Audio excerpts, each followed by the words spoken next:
A Werewolf Shifter Romance, written by Amelia Hart. Chapter 1. The Awakening Dawn. The ancient grandfather clock in the orphanage hallway chimed midnight, its deep resonance echoing through the corridors like a funeral bell. Kira Thorne pressed her palm against the cool window glass, watching the full moon cast silver shadows across the courtyard below. 23 years old today. Another birthday spent alone. Another year of questions without answers. She had always felt different from the other children who had passed through the orphanage of the Lost Lands. While they played and laughed, she found solace in the library, poring over dusty tomes about bloodlines and ancient histories. While they spoke of families they remembered, she could only recall fragments. The scent of lavender in her mother's hair, her father's gentle laugh, and then fire. Always. Fire. The clock's final chime died away, and something shifted inside her chest. A warmth that had nothing to do with the summer night began to spread through her veins, starting from her heart and radiating outward like liquid starlight. Kira gasped, stumbling backward from the window as her vision blurred. Pain lanced through her skull, and suddenly she wasn't in the orphanage anymore. She was 5 years old again, hiding in a closet while orange flames devoured everything she had ever known. But this time, she could see more than just the fire. Dark figures moved through the smoke, chanting in a language that made her soul recoil. One of them, a woman with silver hair and eyes like black ice, pressed her hand against young Kira's forehead. "Sleep, little guardian," the woman whispered, her voice like winter wind. "Sleep until the stars call you home." The vision shattered, leaving Kira gasping on her bedroom floor. Her hands were glowing with a soft, pearl-white light that pulsed with each heartbeat. As she watched in amazement and terror, the wilted flowers on her windowsill began to straighten, their brown petals flushing with vibrant color. The crack in her bedroom wall sealed itself with a sound like a gentle sigh. Her birthmark, a crescent moon shape on her left shoulder that had always been pale and barely visible, now gleamed like molten silver against her skin. The mark that the caretakers had always dismissed as a strange birthmark was burning with ethereal light. Kira struggled to her feet, her legs unsteady. Through her window, she could see the entire courtyard transforming. Grass grew greener, flowers bloomed in impossible profusion, and even the ancient oak tree that had been dying for years was sprouting new leaves. The power flowing through her was intoxicating and terrifying in equal measure. "What's happening to me?" she whispered to the empty room. As if in answer, a distant howl echoed across the night sky. It wasn't the call of any ordinary wolf. This sound resonated in her bones, making her soul sing with recognition. Somewhere out there, something was calling to her. Something that had been waiting for this moment just as long as she had. The euphoria of discovery was short-lived. Through her enhanced senses, she caught the sound of vehicles approaching the orphanage. Multiple engines, moving with purpose rather than casual travel. Her newly awakened instincts screamed danger. Kira moved to the window and peered out at the road leading to the orphanage. 3 black SUVs were approaching, their headlights cutting through the darkness like predatory eyes. Even at this distance, she could sense the malevolent intent of their occupants. Her heart hammered against her ribs as fragments of memory surfaced. Not from the fire this time, but from her research. She had spent years in the city library, investigating the mysterious deaths of young, powerful alphas. In the past 6 months alone, 3 had died on their 29th birthdays, each death occurring during a new moon, each victim at the peak of their supernatural strength. The pattern had obsessed her, though she hadn't understood why. Now, as power thrummed through her veins, and her crescent birthmark continued to pulse with silver light, understanding struck her like lightning. She wasn't just researching random deaths. She had been preparing for something. Her 23rd birthday wasn't arbitrary. It was the day her true nature would awaken. The vehicles were closer now, and she could hear doors slamming, boots on gravel, rough voices carried on the night air, speaking in the same ancient language from her vision. "Find the girl with the lunar mark," one of them commanded. "The circle has been waiting 20 years for this night." Terror gave her clarity. These weren't random attackers. They were connected to her parents' death, to the woman with silver hair who had put her to sleep. They had been watching, waiting for her powers to manifest, and now they were here to finish what they had started. Kira grabbed the small backpack she had always kept ready by her bed, a habit born from years of institutional living and foster placements that had never worked out. She stuffed it with her few precious possessions, her parents' wedding rings, the journal where she had recorded her research, and the one photograph she had of her family. The front door of the orphanage exploded inward with a crash that shook the entire building. Footsteps pounded up the stairs as Kira slipped out her bedroom window onto the ancient fire escape. Her enhanced senses picked up every detail with crystal clarity. The metallic scent of weapons, the supernatural strength of her pursuers, the way shadows seemed to bend toward them as they moved. She climbed down as quickly and quietly as possible, but her pursuers were already in her room. She heard furniture being overturned, her belongings scattered. "She's not here," a gravelly voice snarled.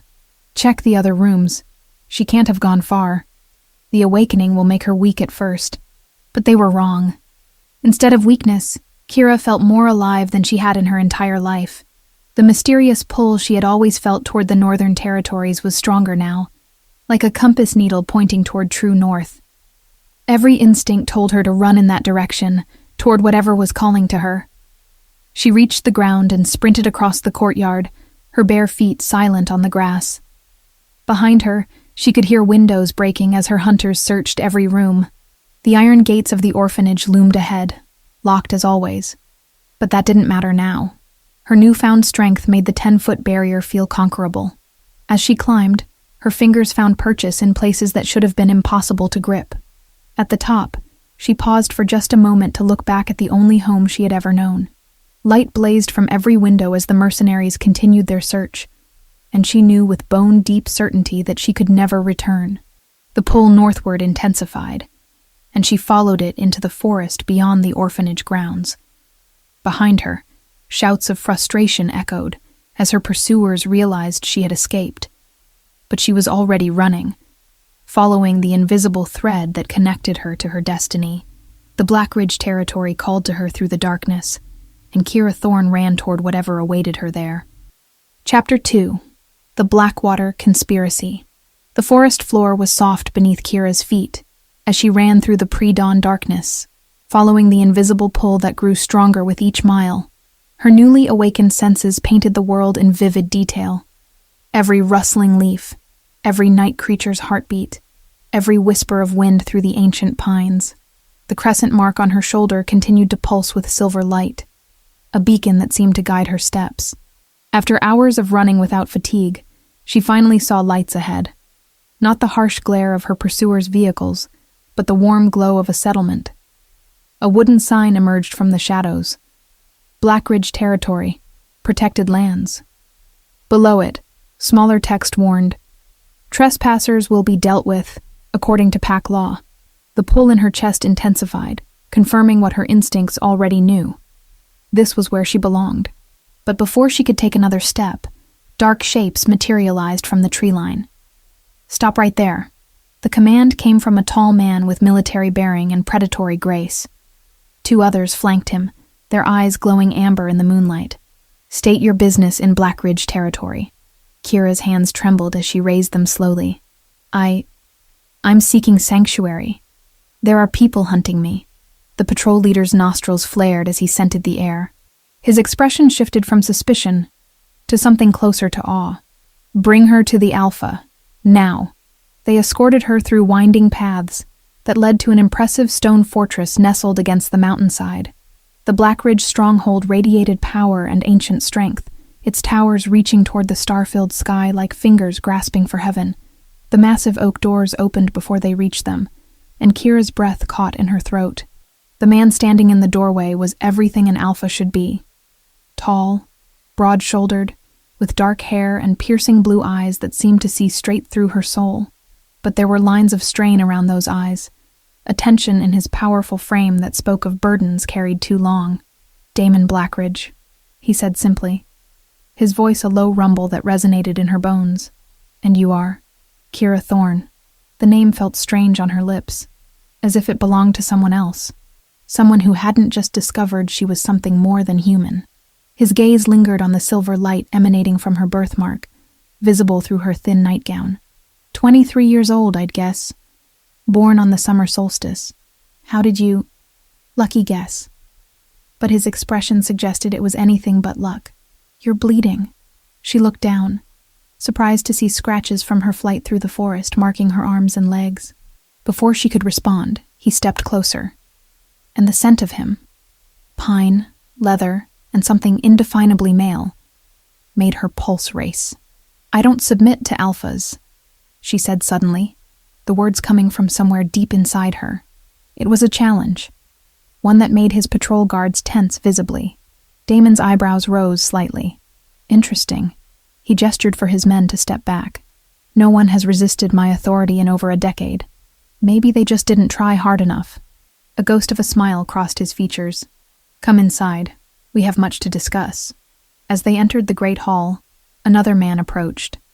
Roughly 30 years old, with calculating green eyes and prematurely silver-streaked hair. His bearing suggested high rank, but something about him made Kira's newly sensitive instincts prickle with unease. Alpha, the man said, his tone respectful but tinged with disapproval. Perhaps this isn't the wisest time to welcome strangers, given our circumstances. Came Blackwater, my second, Damon introduced, though his gaze never left Kira's face. And this is hardly a normal stranger. Kame's eyes narrowed as he studied Kira. Indeed, the territory has been under increasing pressure from external threats. Young alphas from neighboring regions have been dying under mysterious circumstances. Just last month, Alpha Morrison was found dead on his 29th birthday. No signs of violence, no explanation. Kira's heart skipped. Morrison had been one of the names in her research. I know about the deaths. I've been investigating them. Both men's attention sharpened dangerously. Investigating. Kame's voice carried a warning edge. And what exactly have you discovered? A pattern. 3 deaths in 6 months. All powerful alphas. All 29 years old. All during new moons. She met Kame's suspicious gaze steadily. I think something is hunting alpha bloodlines. Kame stepped forward, his supernatural presence pressing against her like a physical weight. But unlike with Damon, she felt no pull to submit. If anything, his dominance attempt felt wrong, artificial. Convenient that you appear on our doorstep with such knowledge, Kayim said, his tone dangerously soft. One might wonder about your true motivations. Kayim. Damon's single word carried enough authority to make his second step back, but Kira caught the flash of resentment in the other man's eyes. With respect, Alpha. We cannot afford to be careless. The territory needs stable leadership, especially now. Kame's gaze flicked meaningfully toward Damon. Distractions can be deadly. Something in his tone made Kira study him more carefully. There was ambition there, carefully hidden, but unmistakable to her enhanced senses. And something else, the same wrongness she had felt when resisting his dominance, as if his supernatural presence was somehow incomplete. The young woman will remain as our guest while we determine the nature of the threat against her, Damon decided. Assign her quarters in the East Wing. Alpha, surely the dungeons would be more appropriate until we verify. The East Wing came. The temperature in the room seemed to drop several degrees. Are my orders unclear? Kayim bowed his head, but not before Kira caught another flash of that carefully hidden resentment. Of course, Alpha. Your word is law. As arrangements were made for her accommodation, Kira found herself studying the dynamics between the two men. On the surface, Kayim appeared to be the perfect second. Respectful, concerned for the territory's welfare, protective of his alpha. But underneath, she sensed currents of dissatisfaction and barely leashed ambition. When Kayim moved to escort her to her rooms, he leaned close enough for his words to reach her ears alone. Alphas have been dying, girl. And now you arrive with convenient knowledge and convenient timing. If you bring harm to this territory or our alpha, there will be consequences.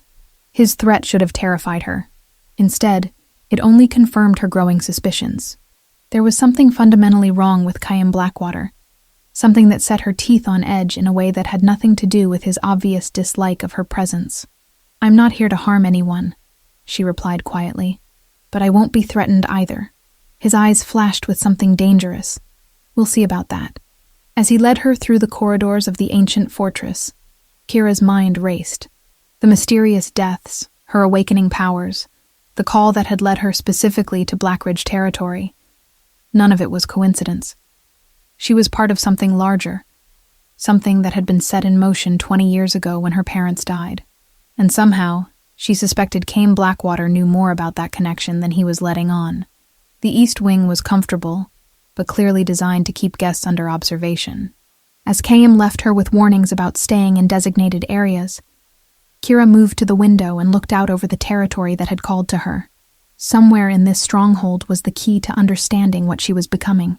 But first, she would need to navigate the dangerous political currents she could already sense swirling around her. The Alpha had shown her mercy and protection. His second viewed her as a threat to be eliminated. And somewhere in the darkness beyond the fortress walls, her enemies were still hunting. Chapter 3. Hidden Truths. Dawn painted the Blackridge territory in shades of gold and amber as Kira woke from the first peaceful sleep she'd had in years. The ancient fortress seemed to hum with protective energy, and for the first time since her awakening, the constant tension in her shoulders had eased. But her respite was short-lived. A knock at her door interrupted her morning routine. "Miss Thorne? Alpha Damon requests your presence in the library."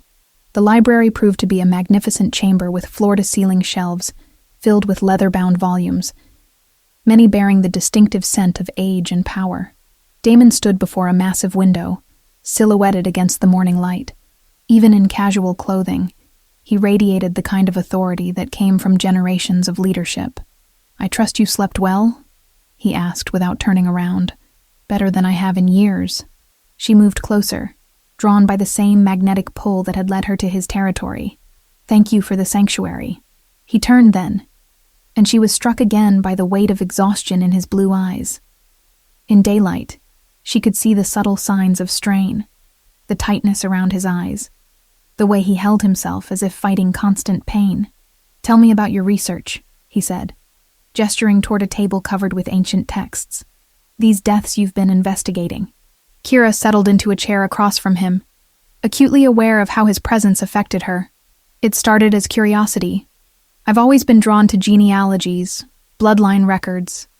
But these deaths, they felt personal somehow." She opened her journal, pages filled with meticulous notes and family trees. Alpha Morrison, 29, found dead in his study with no signs of struggle. Alpha Garrett from the Western Reaches, 29, collapsed during a pack meeting. Alpha Sebastian from the Southern Territories, 29, died in his sleep. Damon's expression grew increasingly grim as she continued. All of them were known for exceptional strength, all from powerful bloodlines, and all died exactly on their 29th birthday during a new moon. You see the pattern. More than that. She traced a finger along one of the genealogical charts. "I think I see the connection." Each of these families had historical conflicts with something called the Shadow Circle centuries ago. The ancient book in Damon's hands slammed shut with enough force to make her jump. "Where did you hear that name?" "It's mentioned in several historical accounts, always in reference to some kind of cult that fed on supernatural power. The records are fragmentary, but nothing." His voice carried an edge of command that made her spine straighten instinctively. "The Shadow Circle is a myth, a story told to frighten children." Despite the authority in his voice, Kira found herself resisting. The evidence suggests otherwise. These deaths aren't random, and they aren't natural. Before Damon could respond, Caim Blackwater entered the library with the measured steps of someone who had been listening at the door. "Forgive the interruption, Alpha, but we have pressing territory matters to discuss." Kira caught the meaningful look that passed between the two men, a reminder that Damon had responsibilities beyond entertaining a mysterious refugee. But she also noticed how Caim's gaze lingered on her open journal, his eyes scanning the information she had shared with calculating interest. "Of course." Damon's tone was carefully neutral. "Kira, perhaps you could continue your research here while Caim and I attend to business." As the two men moved toward the door, Kira heard fragments of their conversation. Something about patrol schedules and border security. But what caught her attention was Caim's comment. "We cannot afford to appear weak, Alpha. Other territories are watching for signs of instability. The door closed behind them, leaving Kira alone with her thoughts and the vast collection of Blackridge family histories. She had intended to continue her research, but instead found herself drawn to a section of genealogical records that made her breath catch. The Blackridge bloodline showed the same pattern as the other families: a history of conflict with the Shadow Circle, and a disturbing trend of male heirs dying young. Generation after generation, the firstborn sons died before their 30th birthday, always under mysterious circumstances. Her hands trembled as she traced the family tree down to the current generation. Damon Blackridge, born 28 years and 8 months ago. If the pattern held true, he had less than 4 months to live. The revelation hit her like a physical blow. The exhaustion she had noticed, the strain in his eyes. He knew he was living under a death sentence, watching the calendar count down to his inevitable end. Fascinating reading? Kira spun to find Chaim standing in the doorway, having returned far sooner than expected. His green eyes held a calculating gleam that sent warning signals through her enhanced senses. "Just trying to understand the history," she replied carefully. "These bloodline records are remarkably detailed." "Indeed they are." He moved closer, his presence somehow oppressive in the vast library. "Tell me, Miss Thorne, what exactly were you doing in that orphanage? It's quite a coincidence. A researcher of supernatural genealogies growing up so close to territories that have been affected by recent tragedies." The accusation in his tone was unmistakable. "I was trying to survive, just like any other orphan." He picked up one of her research notes, studying it with the air of someone looking for evidence of guilt. "And your sudden appearance here, just as our alpha faces his own challenges? Another coincidence?" Kira's temper flared, though she kept her voice level. "What exactly are you implying, Mr. Blackwater?" "I'm implying that your timing is suspiciously convenient. Young alphas are dying, and you arrive with extensive knowledge of their deaths. Some might consider that cause for concern." Before she could respond, he moved closer, using his supernatural presence to try to intimidate her. But instead of submission, Kira felt only a growing certainty that something was fundamentally wrong with this man. "You don't trust me," she observed. "But then, trust seems to be in short supply around here." His eyes narrowed dangerously. "The territory's security is my responsibility. Alpha Damon is generous with his trust, sometimes too generous." There was something in his tone, a possessiveness that went beyond loyalty to territory, as if he viewed Damon's generosity not as a virtue, but as a weakness to be corrected. "He's dying, isn't he?" The words left her lips before she could stop them. Chaim's expression shifted, surprise replacing calculation. "What makes you say that?" "The family records. The pattern. Every firstborn Blackridge male dies before 30, and he's 28. She gestured toward the genealogical charts. "How long have you known?" For a moment, something almost like genuine emotion flickered across Chaim's features. "Since we were children. We all knew. And you're what? Waiting for him to die so you can take over?" The accusation hung in the air between them like a blade. Chaim's supernatural aura flared dangerously, pressing against her with enough force to bring most people to their knees. But Kira stood her ground, her own newly awakened power rising to meet his challenge. "You have no idea what you're talking about," he said, his voice deadly quiet. "I have served this territory and this alpha faithfully for over a decade. Everything I do is for the protection of our people, including undermining his authority with subtle comments about instability." His eyes flashed with something that might have been respect, before the mask of polite deference slipped back into place. "You're more observant than I gave you credit for." The admission sent a chill down her spine. Whatever game Calm was playing, it was more complex than simple ambition. There was something deeper here, something that connected to the mysterious deaths and her own awakening. "Tell me about the Shadow Circle," she said suddenly. This time, his reaction was unmistakable. A flicker of fear quickly suppressed, followed by something that looked almost like guilt. "There's nothing to tell. They're a myth." "You're lying. Be very careful, Miss Thorne." His voice carried the weight of real threat now. This territory has ways of dealing with those who spread dangerous rumors.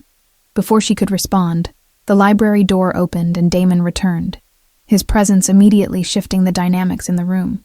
Whatever tension had been building between Kira and Kayam evaporated under the Alpha's commanding aura.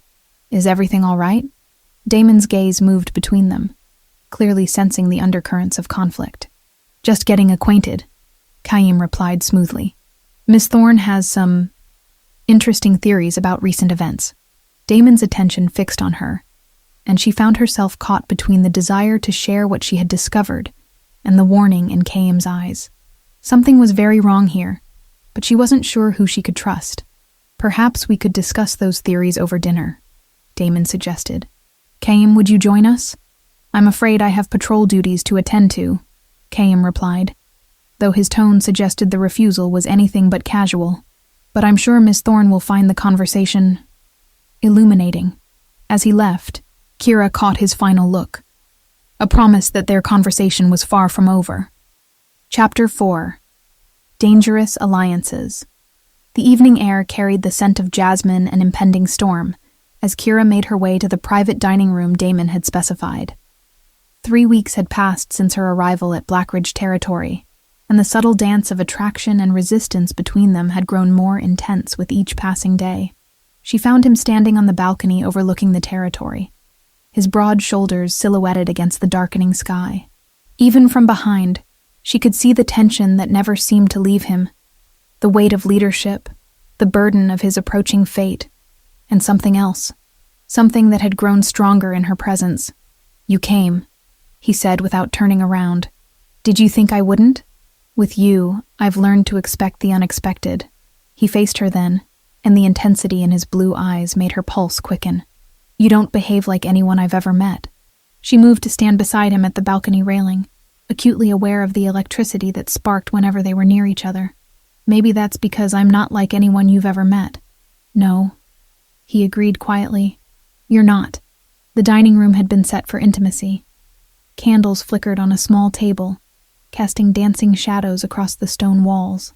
As they settled across from each other, Kira noticed how the warm light softened the harsh lines of exhaustion around his eyes. "Tell me about your family," he said as they began the meal. "Your real family, not the orphanage." The request stirred memories she usually kept buried. "I remember fragments. My mother had the most beautiful laugh, and she used to sing to me in a language I didn't recognize then. My father was gentle but strong. He had hands that could heal wounded animals. Healers run in bloodlines," Damon observed carefully, "as do other gifts." She met his gaze directly. "You know what I am, don't you?" Instead of answering, he reached across the table and traced a finger along her wrist where her pulse jumped wildly. The simple touch sent fire racing through her veins, and she saw his pupils dilate in response to her reaction. "What I know," he said, his voice rough with carefully controlled desire, "is that since you arrived, I've felt more alive than I have in years. The constant pain that's been my companion for months. It lessens when you're near." The admission hung between them like a confession. Kira's enhanced senses caught the acceleration of his heartbeat, the way his supernatural aura seemed to reach for her own awakening power. "Damon," she began, but he shook his head. Don't offer me hope when we both know how this ends." His jaw tightened with controlled anguish. "Every Blackridge Alpha dies before his 30th birthday. It's been that way for 5 generations. What if it doesn't have to be?" Before he could answer, the dining room door burst open. Kayam strode in, his expression urgent but carrying an undertone of something else. Something that made Kira's instincts prickle with warning. "Alpha, forgive the interruption, but we have a situation. The Eastern Patrol reports movement on our borders. Multiple vehicles, armed occupants." Damon was on his feet instantly. The intimate atmosphere shattered. "How many?" "At least a dozen. They're not approaching directly, but they're clearly conducting surveillance." Kayam's gaze flicked to Kira with barely concealed accusation. "It seems your arrival has drawn unwanted attention." The implication was clear. She had brought danger to the territory. But something in Kayam's tone, a satisfaction beneath the concern, made her wonder if the timing was as coincidental as he claimed. "I need to coordinate the defense," Damon said, already moving toward the door. Kira, return to your quarters and remain there until— No, the word left her lips with surprising force. If they're here because of me, I won't hide while others face the danger. You'll do as I command. Damon's alpha authority flared, pressing against her with the weight of absolute dominance. For a moment, she felt the pull to submit, to let his strength shelter her from the approaching threat. But deeper than that instinct was another truth. She was tired of being protected, tired of being a victim of circumstances beyond her control. I won't, she said quietly, meeting his shocked gaze steadily. Not this time. Kayim stepped forward, his supernatural presence adding to the oppressive atmosphere. Alpha, perhaps more direct measures are needed to ensure Miss Thorne's cooperation. Something in his eagerness to see her controlled sent alarm bells ringing through Kira's mind. You'd like that, wouldn't you? She said, studying his face carefully. Me locked away, helpless, while you handle things. I want what's best for the territory. Kayim replied smoothly. But she caught the flash of something darker in his eyes. And what exactly do you think is best? Before he could answer, an explosion echoed from somewhere within the fortress itself. The lights flickered, and the ancient stones trembled with the force of the blast. They're inside the walls, Damon snarled, his protective instincts blazing to life. How is that possible? Kayim's expression shifted to one of careful surprise. But Kira caught something else. A flicker of satisfaction quickly suppressed. It seems they had inside information about our defenses. The accusation in his tone was directed at her. But Kira found herself studying him instead. His shock seemed genuine, but there was something rehearsed about it, as if he had been preparing for exactly this scenario. We need to get to the command center, Damon decided. But as they moved toward the door, another explosion rocked the fortress, this one much closer. The east wing is under attack, Kame reported, checking some kind of communication device. They're specifically targeting the guest quarters. Kira's blood ran cold. Her room was in the east wing. If she had followed Damon's command to return there, she would be trapped or dead by now. Almost like they knew exactly where to strike. She murmured, her gaze fixed on Kayim's profile. His jaw tightened almost imperceptibly. Fortunate that you're here instead. But his tone suggested he found it anything but fortunate. As they made their way through the fortress corridors, Kira noticed how Kayim seemed to know exactly which passages were safe, which areas to avoid. Either he was exceptionally good at reading the battle's progress, or he had some other source of information. When they reached a secure communications room, Kayim immediately began coordinating with the various patrol units. His efficiency was impressive, his commands clear and strategic. But Kira caught fragments of his conversations that made her uneasy. Fall back to secondary positions, he ordered one unit. Allow them to advance to the main courtyard. Kayim, Damon's voice carried a warning. We don't retreat in our own territory. Strategic repositioning, Alpha. We can better control the engagement from prepared positions. It sounded reasonable, but something about the way he avoided eye contact made Kira's newly sensitive instincts scream warnings. She moved closer to the window, trying to see the attackers for herself. What she saw made her heart stop. The mercenaries moving through the courtyard wore the same dark uniforms as the men who had attacked the orphanage. But more importantly, they were moving with the confidence of people who knew exactly where they were going. They're not just attacking, she said suddenly. They're herding us, driving us towards specific locations. Damon joined her at the window, his expression growing increasingly grim.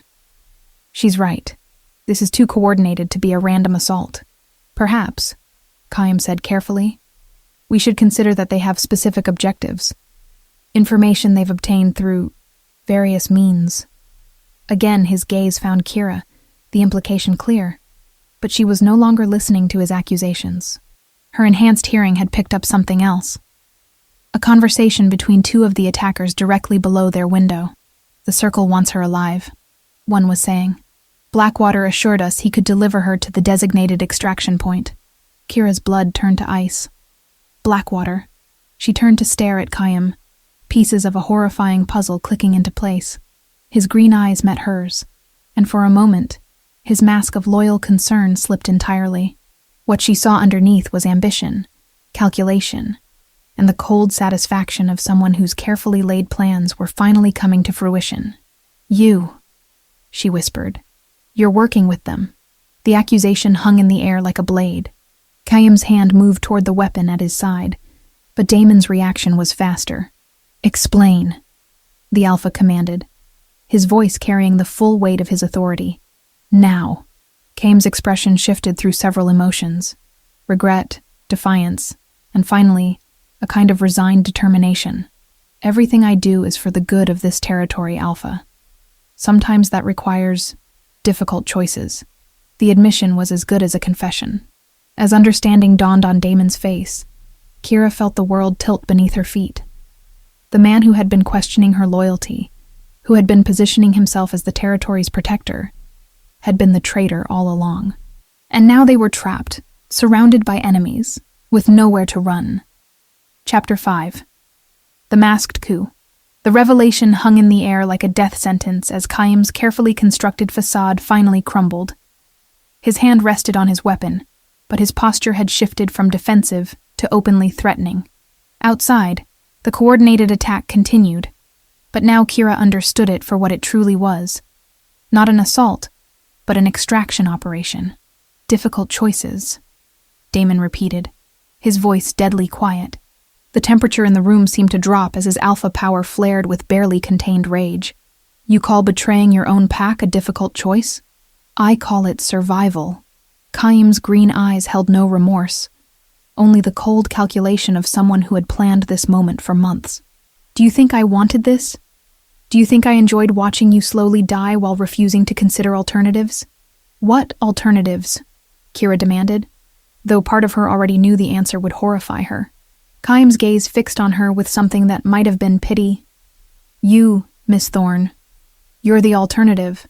Or rather, your death is." The words hit her like a physical blow, but before she could respond, another explosion shook the fortress. This one was different, more controlled, more precise. Through the window, she could see the attackers had reached the main courtyard exactly as Chaim had orchestrated. "The circle grows stronger with each alpha that dies," Chaim continued, his tone almost conversational despite the chaos surrounding them. "But they've grown impatient. 20 years they've waited for the Guardian bloodline to awaken. And now that it has..." "You made a deal with them." Damon's voice carried the weight of absolute betrayal. "You sold out your own alpha for what? Power? For the territory's survival." Chaim's mask slipped entirely, revealing the desperate ambition beneath. "You'll be dead in 4 months regardless. At least this way, the pack lives. The circle gets what they want, and I can guide this territory into a future that doesn't end in extinction." Kira felt sick as the full scope of his betrayal became clear. "You've been feeding them information all along. The patrol schedules, the security weaknesses, everything necessary to ensure a clean extraction with minimal casualties," Chaim confirmed. "I'm not a monster, Miss Thorne. I genuinely hope to spare as many lives as possible." "How considerate," she said, her voice dripping with disgust. "And what exactly did the circle promise you in return for my life?" His expression hardened. "A year of peace. Long enough for Damon to die naturally and for leadership to transfer smoothly. Long enough for the territory to stabilize under new management." The casual way he discussed Damon's death, as if it were already accomplished, made Kira's newly awakened power flare with rage. The air around her began to shimmer with silver light, and she saw both men notice the change. "New management," Damon repeated, his tone dangerously soft. "Meaning you." "Meaning someone who puts the territory's needs above personal attachments," Chaim replied, his gaze flicking meaningfully between Damon and Kira. "Someone who understands that leadership requires sacrifice." Before anyone could respond, the communication device in Chaim's hand crackled to life. "Blackwater, we're in position. Where is the package?" "Package." They were talking about her like she was cargo to be delivered. The dehumanization of it made her power surge higher, silver light beginning to dance along her skin. Chaim lifted the device toward his mouth, but Damon moved faster than human reflexes should allow. The Alpha's hand closed around the device, crushing it to pieces before Chaim could respond to his allies. "The only thing being delivered tonight?" Damon snarled, is justice. But Chaim had been prepared for this possibility. His own weapon cleared its holster with practiced speed, aimed not at Damon, but at Kira. I truly am sorry it's come to this, Alpha. But the territory's survival is more important than any individual life. Including your own? Kira asked quietly. Something in her tone made both men look at her more carefully. The silver light emanating from her skin had intensified, and her crescent birthmark was glowing so brightly it was visible through her clothing. What are you doing? Chaim demanded, his weapon wavering slightly. Learning, she replied. And suddenly she understood why the circle had waited 20 years for her awakening. The power flowing through her wasn't just healing or empathic connection. It was something far more dangerous. Something that could unravel the very foundations of supernatural authority. She could feel it now, the wrongness in Chaim's supernatural presence that had always bothered her. His alpha-like dominance wasn't natural. It was borrowed, stolen, artificial. And now that she knew what to look for, she could see the source. You're not just working with the circle, she said, her voice filled with dawning horror. You're one of them. The accusation hit like lightning. Chaim's carefully maintained composure cracked, revealing something inhuman beneath. His green eyes flickered with an otherworldly light, and for a moment, his human facade slipped entirely. Impossible, Damon breathed, but his enhanced senses were confirming what Kira had revealed. The scent of him, the texture of his supernatural aura. It was all wrong. Not one of them, came corrected, his voice taking on a different quality now that his deception was exposed. But I've been enhanced by them. 20 years of small rituals, gradual changes. They needed someone inside the pack, someone who could guide events toward their desired outcome. 20 years, Kira repeated, understanding flooding through her. Since my parents died, since the fire, your parents discovered what was happening to the Alpha bloodlines, Chaim confirmed. His weapon still trained on her, but his attention split between multiple threats. They were close to exposing the Circle's influence. Their death was necessary. The casual admission of her parents' murder sent Kira's power exploding outward. Silver light filled the room, and she felt something fundamental shift in the supernatural landscape around them. Chaim's borrowed dominance wavered under the assault of her awakening abilities. You killed them, she said, her voice carrying harmonics that made the stones of the ancient fortress resonate. You've been manipulating events for decades, guiding this territory toward destruction, and now you want to sacrifice me to complete your master's plan.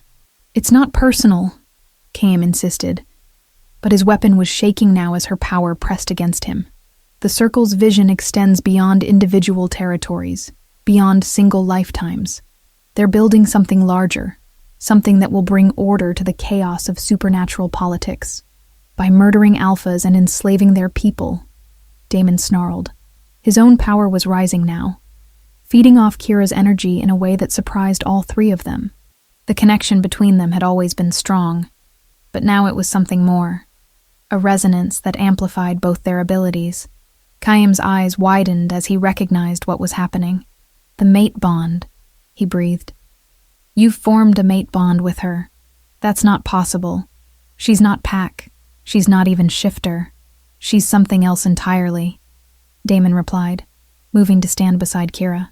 Something the Circle has been hunting for good reason. Outside, the sounds of battle were intensifying.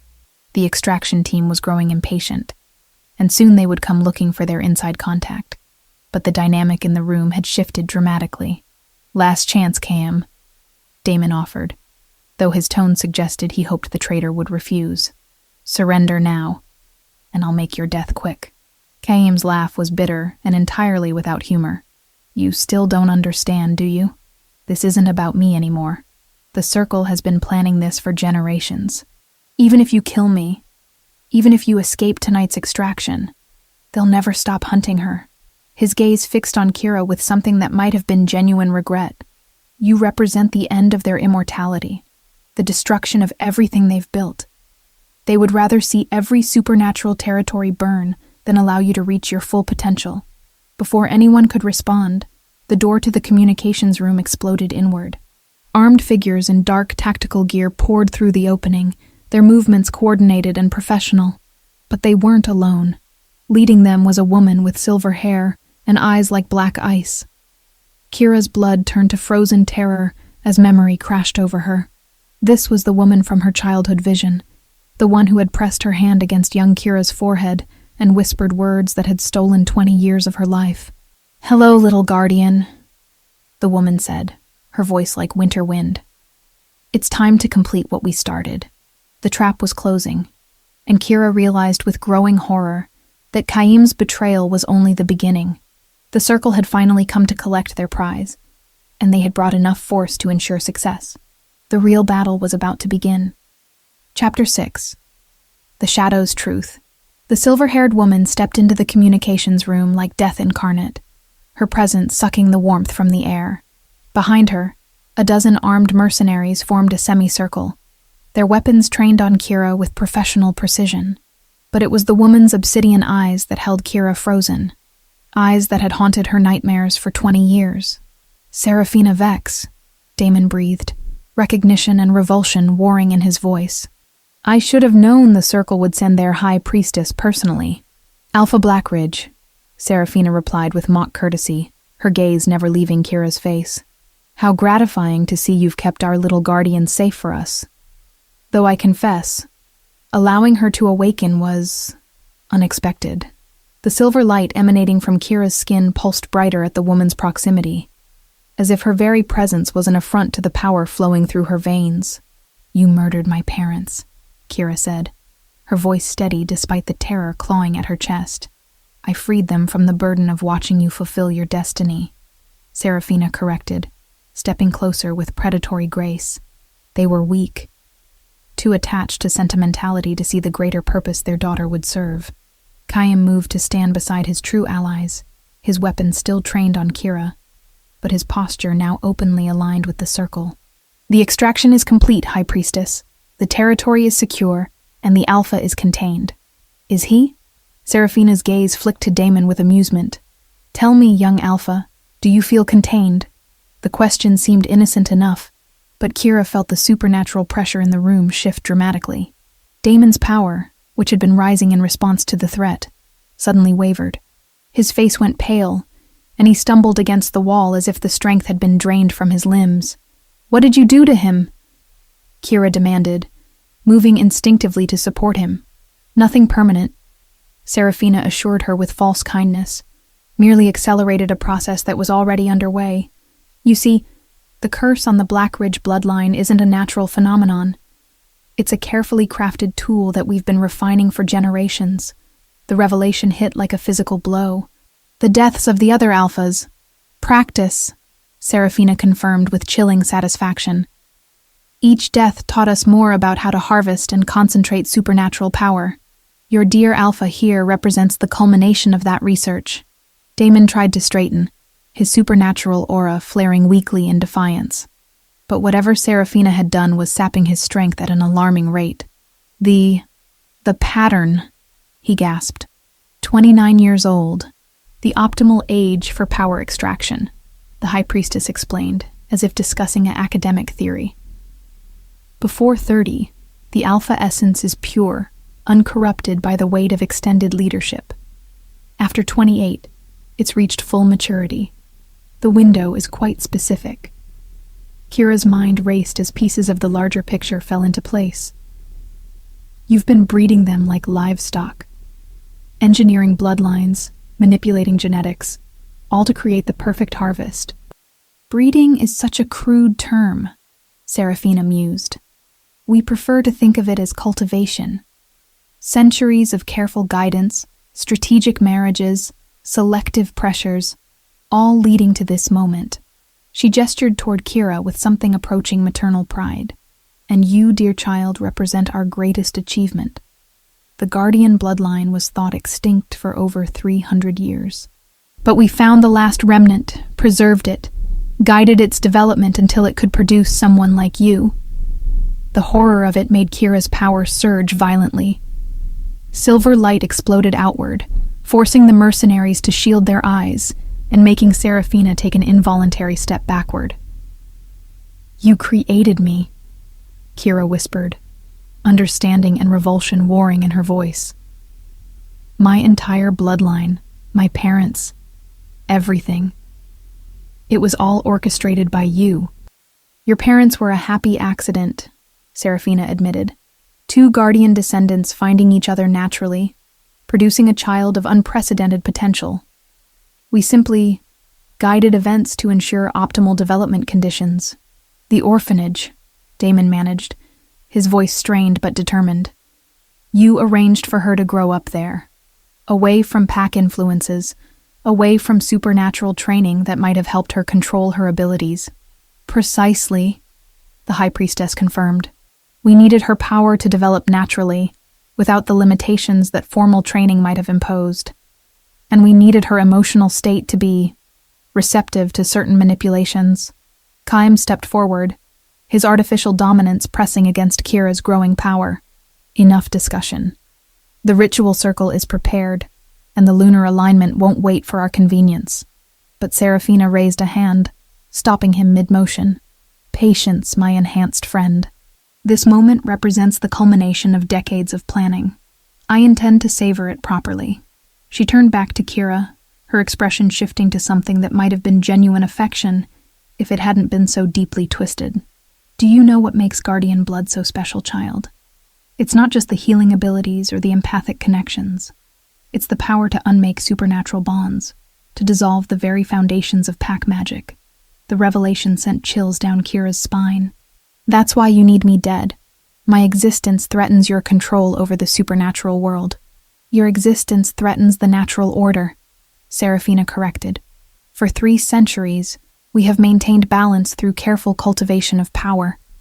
We have prevented wars, eliminated chaos, brought stability to a world that would otherwise tear itself apart through primitive territorial disputes. By murdering anyone strong enough to oppose you, Damon snarled, though the effort of speaking clearly cost him. By harvesting power from those too short-sighted to use it properly, the High Priestess replied without a trace of remorse. Every alpha we've claimed has contributed to a greater purpose. Their strength flows through us, allowing us to guide supernatural society toward its proper evolution. Kira felt sick as the full scope of their plan became clear. You're parasites. You've been feeding off the supernatural community for centuries, convincing yourselves that it's for the greater good. We are gardeners, Serafina countered, her voice taking on the fervor of true belief, pruning the wild growth, directing the flow of power toward productive channels. Without our guidance, your kind would have destroyed itself through endless territorial wars centuries ago. But even as she spoke, Kira could feel something changing in the supernatural atmosphere around them. Her power was no longer just growing. It was evolving, reaching toward connections she had never understood before. Through her bond with Damon, she could sense the artificial constraints that had been placed on his bloodline, the subtle manipulations that had guided his family toward their predetermined fate. You made a mistake, she said quietly, her voice carrying harmonics that made the stones of the fortress resonate with power. You let me form a mate bond with him before the extraction. Serafina's confident expression flickered with the first hint of uncertainty. The bond is irrelevant. Once the ritual begins, the bond changes everything. Kira continued, her silver light beginning to pulse in rhythm with Damon's weakened aura. You can't harvest his power without going through mine first. And my power, she smiled with grim satisfaction. My power unmakes supernatural bonds, remember? The High Priestess's eyes widened with genuine alarm as understanding dawned. No, the ritual calculations don't account for guardian interference. Then you should have killed me 20 years ago when you had the chance. Kira's power exploded outward with volcanic force, silver light filling the room and pressing against every supernatural presence within its reach. Chaim cried out as his borrowed dominance began to unravel under the assault, the artificial enhancements gifted by the circle dissolving like smoke before her awakening abilities. But her focus was on Damon, on the intricate web of curses and constraints that had been woven around his bloodline for generations. She could see them now, dark threads of corrupted magic that had guided his family toward their predetermined fate, and with growing confidence, she began to unmake them one by one. Serafina stumbled backward, her own supernatural aura wavering as Kira's power challenged the very foundations of the circle's magic. "Stop her!" she commanded her mercenaries. "Kill her now before—" But it was too late. The ancient bonds were breaking, the carefully crafted curses dissolving, and with them, the circle's control over the supernatural world began to crumble. Chapter 7. Breaking the Chains. The explosion of guardian power sent shockwaves through the ancient fortress as centuries of carefully woven curses began to unravel. Seraphina staggered backward, her immortal features contorting with rage and disbelief as the foundations of the circle's magic crumbled beneath Kira's assault. "Impossible!" the high priestess snarled, her obsidian eyes blazing with fury. "The ritual bindings have held for 300 years. Your mistake was underestimating what love could accomplish," Kira replied, her voice carrying harmonics that made the very stones sing with power. Through her connection with Damon, she could feel his strength returning as each cursed thread dissolved, the artificial constraints that had doomed his bloodline falling away like broken chains. Qaim writhed on the floor, his borrowed dominance completely unraveled by her awakening abilities. Without the circle's enhancements, he appeared smaller, more human, and infinitely more pathetic. "The territory," he gasped, reaching desperately toward Seraphina. "You promised the territory would survive. Your territory is irrelevant now," the high priestess snapped, her attention fixed entirely on Kira. "As is your usefulness." With casual cruelty, she gestured toward one of her mercenaries. The man's weapon swung toward Qaim without hesitation, ending the traitor's protests with brutal efficiency. The man who had orchestrated so much suffering died as he had lived, as a tool to be discarded when no longer needed. But Kira barely registered his death. Her consciousness was expanding, touching the supernatural framework that held the entire region together. She could sense other territories, other alphas laboring under similar curses, other bloodlines carefully cultivated for eventual harvest. The scope of the circle's manipulation stretched across continents and centuries. "Do you see it now?" Seraphina asked, her voice taking on an almost hypnotic quality despite her rage. "The delicate balance we've maintained? Remove our guidance, and chaos will consume everything. Territories will war against each other, power will corrupt absolutely, and your precious supernatural world will burn. Better fire than slavery," Damon managed, his voice stronger now as more of the cursed bindings fell away. He pushed himself upright, his alpha presence blazing with restored vitality. At least in chaos, people have the chance to choose their own fate. But even as his power returned, Kira could sense the toll her efforts were taking. Each curse she unraveled required tremendous energy, and there were so many, layer upon layer of manipulation stretching back through generations of his family. The Blackridge bloodline had been particularly targeted, their power shaped and constrained to serve the Circle's long-term plans. Outside the fortress, she became aware of another battle raging. Elder Silas had rallied the pack members who remained loyal to Damon, and they were fighting desperately against the Circle's forces. But they were outnumbered, outgunned, and facing supernatural opponents whose power had been stolen from dozens of murdered alphas. "Your little rebellion ends here," Seraphina declared, raising her hands as dark energy began to coalesce around her fingers. "Guardian bloodline or not, you're still mortal, still killable." The attack came like a lance of pure shadow, aimed directly at Kira's heart. But Damon moved faster, his restored power allowing him to intercept the deadly magic with his own body. The dark energy struck him full in the chest, sending him crashing into the stone wall with bone-crushing force.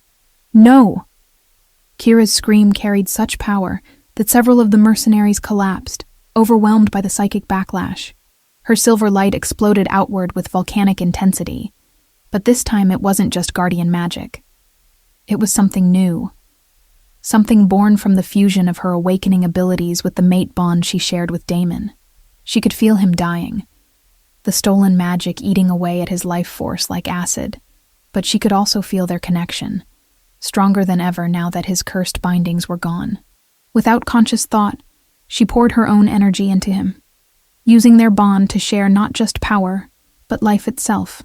The feedback loop that resulted was unlike anything in recorded supernatural history. Guardian magic flowed into alpha strength, which amplified and reflected back as purified power. The combination created a resonance that shattered every remaining curse in the fortress and beyond, sending waves of liberation across the entire region. Seraphina screamed as her immortal existence suddenly became mortal again.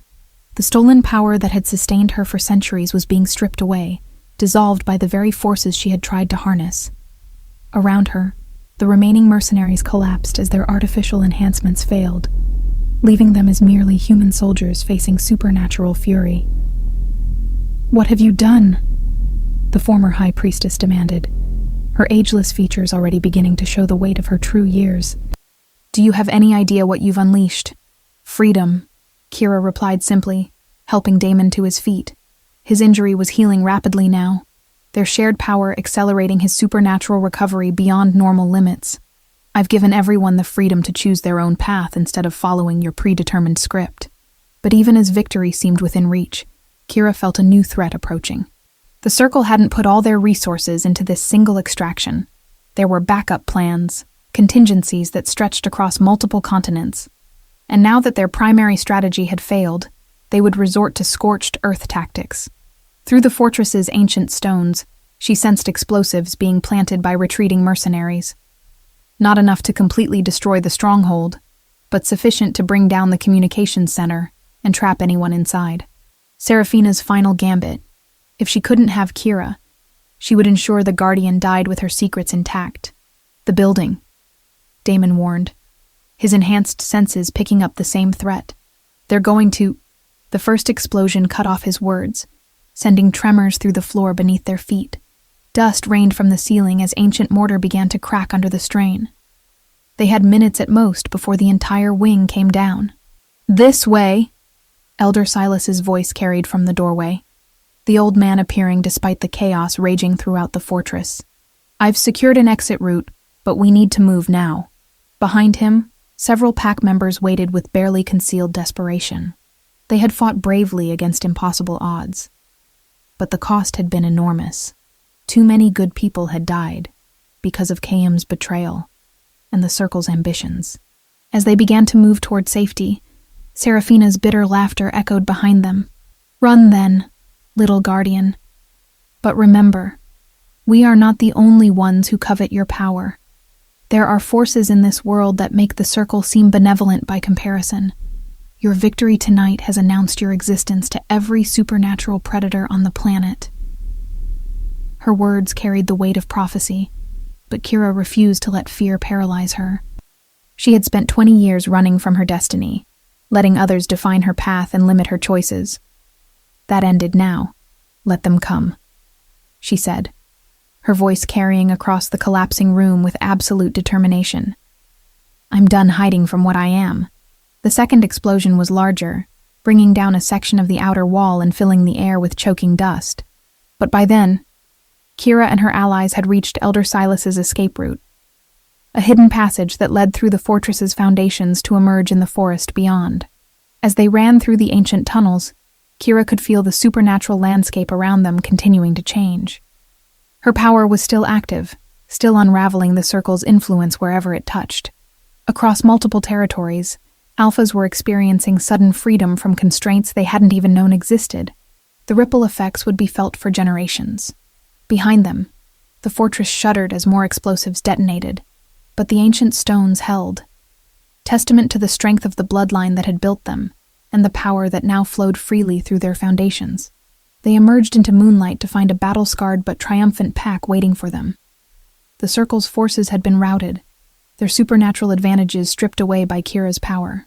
Those few who survived were fleeing into the night, carrying news of their defeat to whatever remained of their organization. "The territory is secure," Elder Silas reported, his weathered face showing both relief and profound sadness for the losses they had suffered. "But the cost will be remembered," Damon promised, his arm around Kira as they stood together beneath the stars. "Every life lost tonight will be honored, and their sacrifice will not be in vain." As if summoned by his words, representatives from neighboring territories began to arrive. Alphas and pack leaders drawn by the supernatural shockwaves that had emanated from the fortress. They came seeking answers, demanding explanations for the night's unprecedented events. But for the first time in decades, They came as equals rather than potential victims of an invisible puppet master's schemes. The Circle's reign of manipulation was over, and the supernatural world would never be the same. Chapter 8. The New Dawn. 6 months had passed since the night that changed everything, and the morning sun cast golden light across a transformed Blackridge territory. From her position on the private balcony of the Alpha's quarters, Kira watched the daily training sessions in the courtyard below, where young pack members learned not just combat techniques, but the principles of consensual leadership that had become the foundation of their new society. The physical scars of that terrible night had long since healed, but the deeper changes continued to ripple outward like stones thrown into still water. The fortress itself bore testament to renewal. Damaged walls had been rebuilt stronger than before, and new wings had been added to accommodate the steady stream of refugees from territories still struggling to adapt to their sudden freedom from the Circle's manipulation. "Admiring your handiwork?" Damon's voice carried warmth and amusement as he joined her on the balcony, 2 steaming cups of coffee in his hands. "Admiring our handiwork," she corrected, accepting the offered cup and leaning into his solid warmth. The mate bond between them had only grown stronger over the months, creating a partnership that went far beyond romantic connection. Where once Blackridge territory had been ruled by a single Alpha's will, it was now governed by shared decision-making that drew on both their strengths. Below them, Elder Silas was instructing a group of young adults in the art of pack negotiation, his weathered face animated with enthusiasm for teaching skills that had been suppressed for generations under the Circle's influence. The old man had become something of a legend throughout the supernatural community, the loyal elder who had exposed a traitor's true nature and helped save the guardian who freed them all. "Any word from the Northern Territories?" Kira asked, though she suspected she already knew the answer from the slight tension that entered Damon's shoulders. "Still struggling with the transition," he confirmed, his expression growing more serious. 3 different claimants for Alpha succession, and without the Circle's artificial constraints, the competition is getting violent. They've requested mediation. It was a pattern they had seen repeated across the continent, as territories tried to adapt to genuine self-governance after centuries of invisible manipulation. Some, like Blackridge, had thrived under the new freedoms. Others had descended into chaos as suppressed ambitions and ancient grudges suddenly exploded into open conflict. "The Academy?" she suggested, and saw his nod of agreement. The Blackridge Academy for Supernatural Governance had been Kira's brainchild, though it had required Damon's political connections to make it reality. Located in the rebuilt east wing of the fortress, it trained mediators, counselors, and leaders in the principles of consensual authority and collaborative decision-making. Their graduates were in high demand across the supernatural world. "Elena graduated yesterday," Damon mentioned, referring to one of their most promising students, a young woman whose own territory had been devastated by the Circle's manipulations. "She's volunteering for the Northern assignment." "She's ready," Kira agreed, though she felt the familiar pang of maternal protectiveness toward all their students. Each one represented hope for a better future, but also a reminder of how much work remained to be done. A soft knock at the balcony door interrupted their morning routine. "Come in," Damon called, and one of the newer pack members entered with the careful deference of someone still adjusting to the informality of their leadership style. "Alpha, Luna," the young man said, using the titles that had evolved organically within their pack structure. "Representatives from the Western Reaches have arrived for the territorial summit. They're anxious to begin negotiations." Kira exchanged a glance with Damon, reading the subtext in their messenger's tone. The Western Reaches had been one of the territories most devastated by the Circle's collapse, and their desperation was making them aggressive in their territorial claims. "Show them to the Great Hall," Damon instructed. "We'll be down shortly." As the messenger departed, Kira felt the familiar flutter of movement in her abdomen. At 4 months pregnant, she was just beginning to show, though her enhanced healing abilities had made the early stages remarkably comfortable.